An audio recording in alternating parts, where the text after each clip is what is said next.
ISU baseball will be hosting a team that is very close to them in the conference standings. TV 10's Leo Stotterher is outside Duffy Bass Field with the story.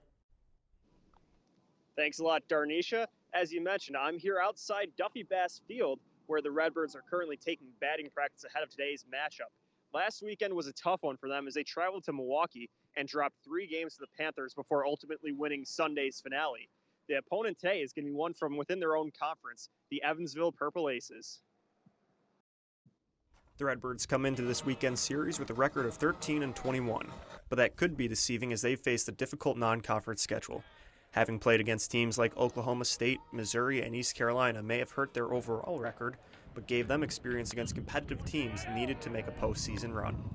We just came up short on a couple of those games, and a couple of our key pieces happened to be struggling during that time. And for teams like us to knock off top 10 teams, you got to pretty much be firing on all cylinders, and we were not firing on all cylinders early on.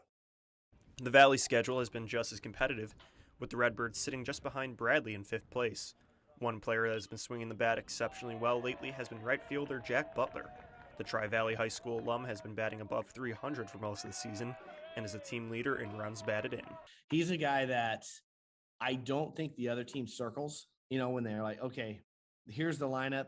I think they're circling other guys, and Jack Butler's the one that burns.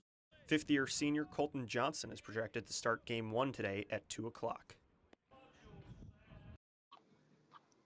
Now, Johnson has been making the most of his extra season of eligibility, being the real ace of the rotation for the Redbirds. He just is 3 strikeouts away from moving into sole possession for 8th all-time on the ISU career list.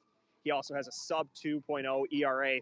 But something to consider today, as you can tell by the way the wind is blowing my hair, the wind is blowing directly out towards center field. So a well-hit ball may carry a little extra than it normally would. That's going to be something pitchers on both sides are going to have to consider.